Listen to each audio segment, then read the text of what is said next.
Greetings, members, colleagues, and friends of the Chinese Language Division of American Translators Association. I hope you're all doing well and are in high spirits.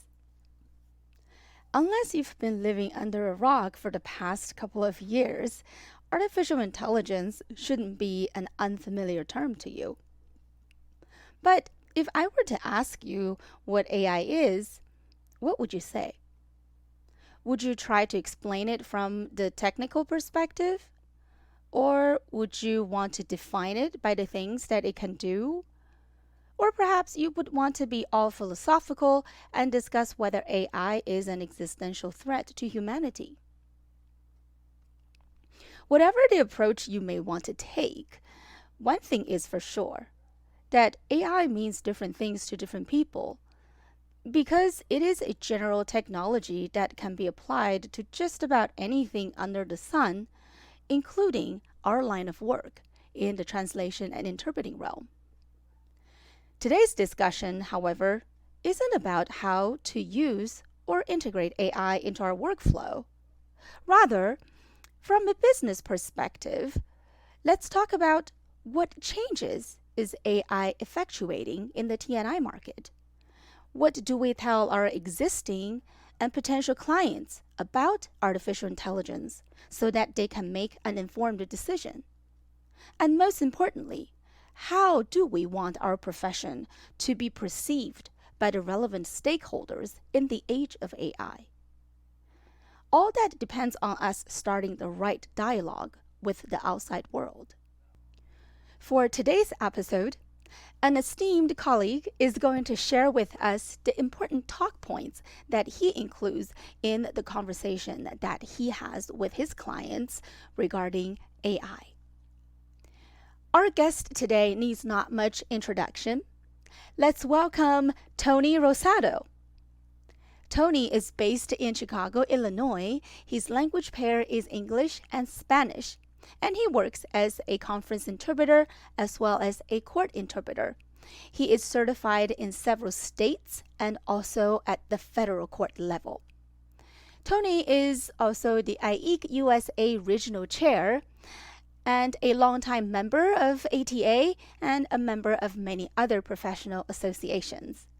Without further ado, let's welcome Tony. Hi, Tony. Thank you so much for joining us today. Hello, Jessie. It's a pleasure for me. Thank you for the invitation, and I'm looking forward to this podcast. If I may ask, Tony, I know you've been doing this work for a very long time, but just exactly how long ago did you start working as an interpreter? Well, I got started probably before many of the ones that are listening to us right now were born. I've been interpreting since 1985, so that is a long time.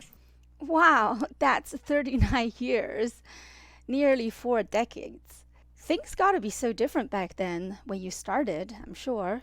What are some biggest changes you have experienced professionally, Tony, since 1985, to which one may call the Stone Age of information technology?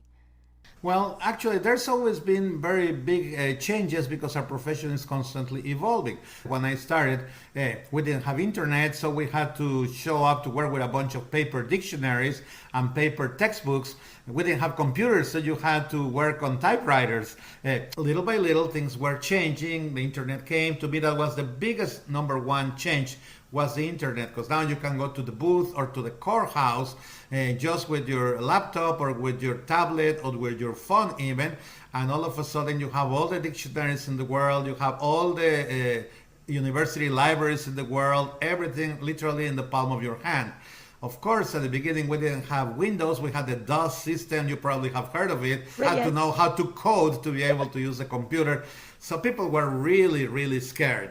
But eventually, because technology advances all over the world in all the things that surround us, you have to start using it. I see the same thing here with the coming of the artificial intelligence. Through the last, 18 months to 2 years, myself and many others, we've been going to conferences where people are talking about artificial intelligence. So you go to presentations about ChatGPT, about artificial intelligence, about voice animated subtitles, and all these things. So, in an association that I belongs to, not ATA, but AIC, Right. we decided that we wanted to hear from the horse's mouth, literally.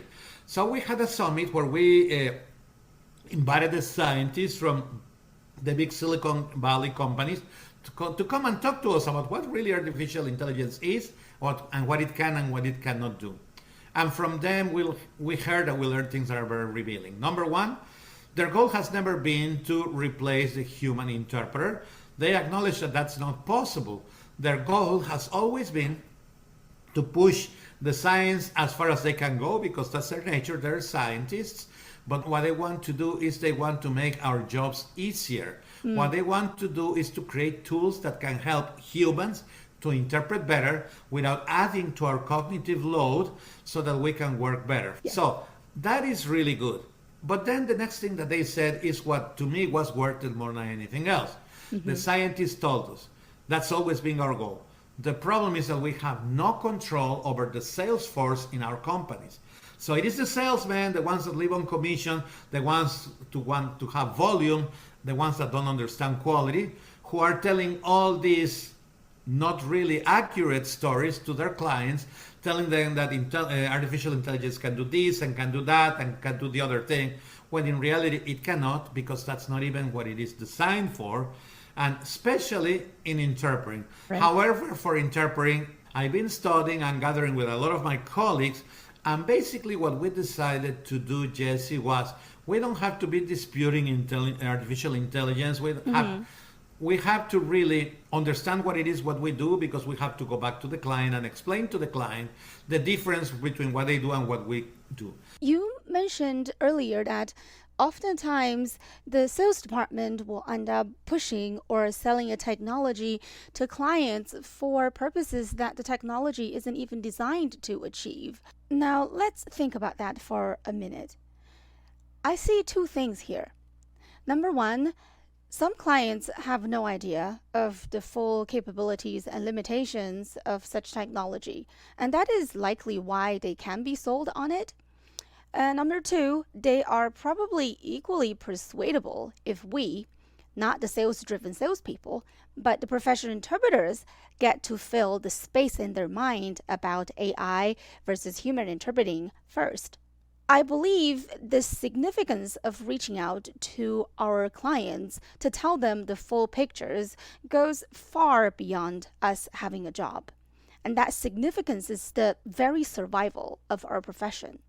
Because no matter how factually true that AI interpreters cannot replace human interpreters, unless that message is conveyed to the clients and the outside world loud and clear, this profession will be on its way out. If all the demands have been met by AI interpreters, whether good quality or bad quality, regardless of the good intention of the Silicon Valley brains, then why would people still need human interpreters? I'm not saying that AI cannot outperform human interpreters in any scenario, because I think we can all agree that in some situations, AI does do a better job.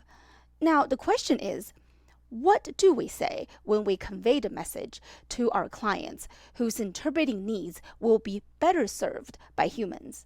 How do we ensure that part of the market doesn't get swept up by the bottom line driven businesses simply because the clients didn't know better? Basically, we have to remind the client of the things that an artificial intelligence cannot do. And that is, it cannot provide our humanity. For example, people always say that interpreters talk too much, and that is true, but people fail to say that what interpreters do even more than talking is listening, because if we don't listen, we cannot talk. True. So interpreters are really good listeners, because we don't hear people. We really listen to what people are saying, because we have to listen the message, we have to understand it, and then we have to transform it in that magic that happens in here from one language to the other with its grammar and all the other properties. A computer or the artificial intelligence can do the mechanics of this, but it doesn't have the humanity. It doesn't understand the needs of the client. The other thing is that we have issues such as confidentiality. Right. Confidentiality is another human quality, and I don't care how many safeguards they tell you they have. I mean, if some teenage kids in China can hack into the Pentagon accounts, you think they cannot hack into the courthouse's account or into the conference account at the convention center? Please, of course it happens. And also, another thing that we offer is we offer another very human property, which is the way to avoid problems during your event and the way to solve the problems when they appear during your event.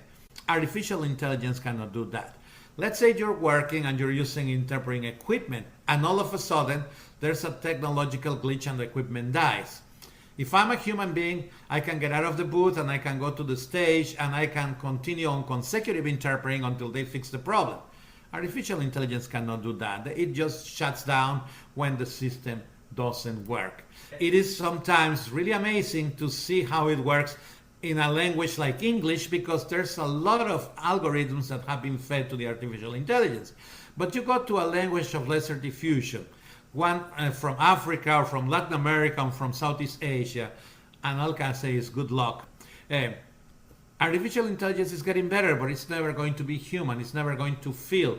It's never going to provide empathy. It's never going to be able to adjust to the events that you are having. For example, let's say that today there's a conference about weather phenomena, about hurricanes. Yes. Artificial intelligence will probably interpret that to a certain degree of accuracy, as according to what it was fed algorithm-wise. But it will not know, for example, that if the conference is in Florida and they're going right now through the tragedy that they're going through, you have to change your tone, you have to show empathy, because a lot of the people listening to you are probably concerned about their homes or their family or their jobs. Right. The artificial intelligence doesn't know that, doesn't care about that, and won't project that. Yeah. For all these reasons, to me, the most important thing, Jessie, is we have to sell our humanity. We should not lie about artificial intelligence. We have to tell them what we know and what we don't know. And then we can just finish by telling them that we welcome artificial intelligence as a tool for us to work.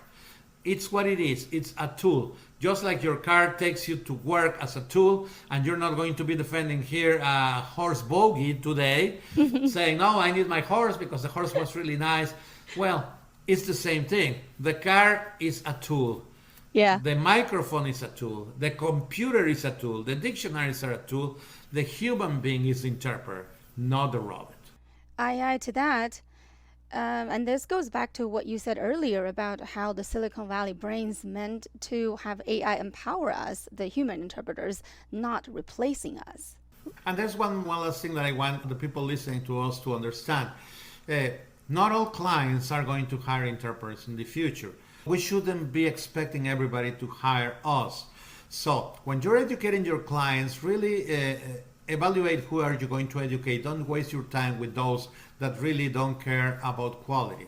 Remember, a 3 Michelin star chef works in a certain restaurant, but there always will be fast food places. So just like there always will be McDonald's, nothing against McDonald's, I could have said Burger King or Taco Bell, but just like there always will be fast food places, there will always be three Michelin stars restaurants.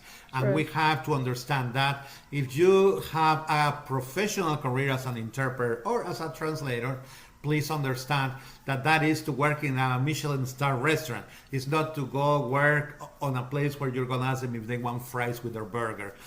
Those places will always exist, and that shouldn't be the market you're seeking. And Right. therefore, don't waste your time there. Don't be disappointed, desperate, or depressed. It's a parallel market. That is not your market. Just like fast food is not a market for the people that go to Cordon Bleu to study to be chefs. That, Tony, is a treasure trove of information and insights. I appreciate you sharing that with us. I wish we had more time to chat on this issue, but we can always leave something for the next time. To our listeners, Tony will be going to Portland in a couple of weeks for the ATA annual conference. That will be a perfect opportunity for those of you who want to connect with Tony and to dive even deeper into this topic. Well, it's been a pleasure chatting with you, Tony. Thank you, Jessie. And thank you, everybody, for listening.